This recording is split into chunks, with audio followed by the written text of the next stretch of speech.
A few years back, we were challenged with some ethics issues in our company.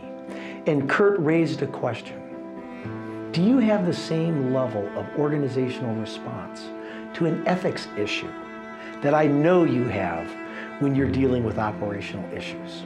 And from that moment, it was impactful to all of us because we now recognized that in his mind, we needed to create that cultural awareness and cultural accountability around ethics that was equally strong to what is a hallmark in this company around operations. The first time I met Kurt was at a National Council for the Advancement of Minorities in Engineering meeting in New York.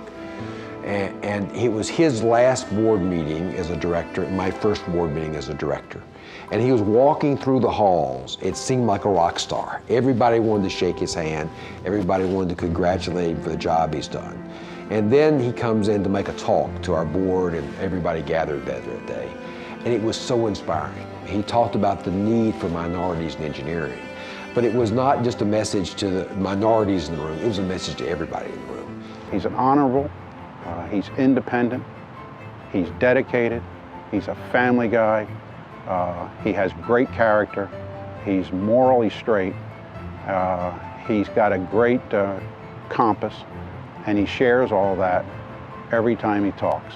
Dr. Crawford has quite a history of running very complex organizations himself, and he's done it over and over again for many of them in the semiconductor industry. And then he's gone on to be a wonderful consultant to others as they think about their organizations and how to grow their organizations and how to govern their organizations. And so it brings this amazing set of contributions right to the organization that go beyond what many trustees actually bring, because he's always thinking about organizations. It's what he does with his life. Kurt Crawford has an incessant, irrepressible, and unwavering dedication to excellence. He is going to be asking probing questions, and at the end of every board meeting, I feel blessed because Kurt Crawford has helped me think differently. He is just somebody that, without looking for any attention at all, looks for the good of the organization, and that's how he lines up his questions, that's how he prepares his reading, that's how he participates in the conversations, that's how he forms relationships with the other trustees. It's all around that question, what's for the good of this university or that company? And it is a personal mission that's inside his heart. I recall when he came and talked to my management team when I was CEO of DuPont. And I didn't know what he was going to say. And he talked about setting very big goals. Bigger goals than I was really comfortable setting at the time. We came out with a lot larger goals because of the way Kurt expressed himself, the way he challenged. He didn't tell us what our goals should be. He didn't put a number on it for us.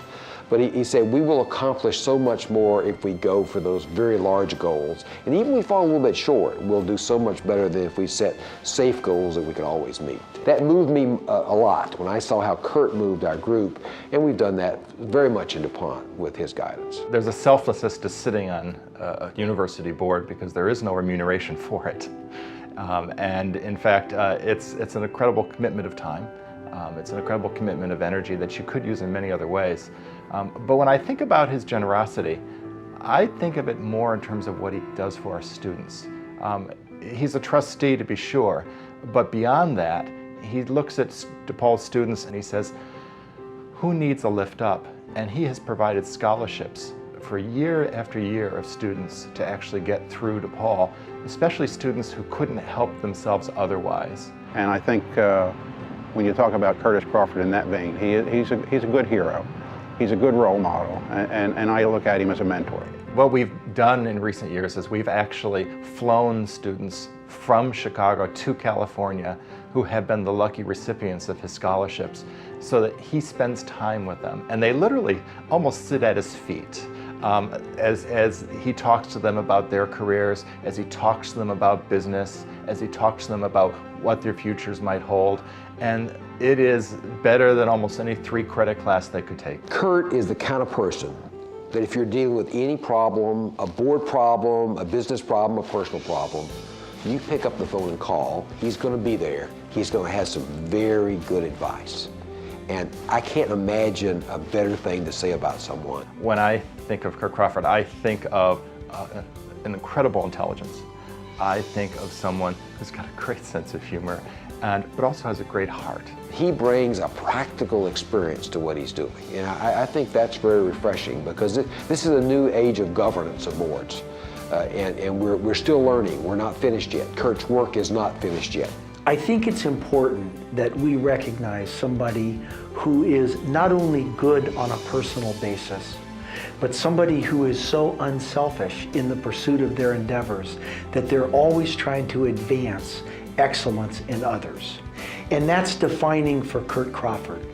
Not only is he a terrific director that I am so proud to have on our board, but I think he stands tall among all directors and is deserving of this kind of an award.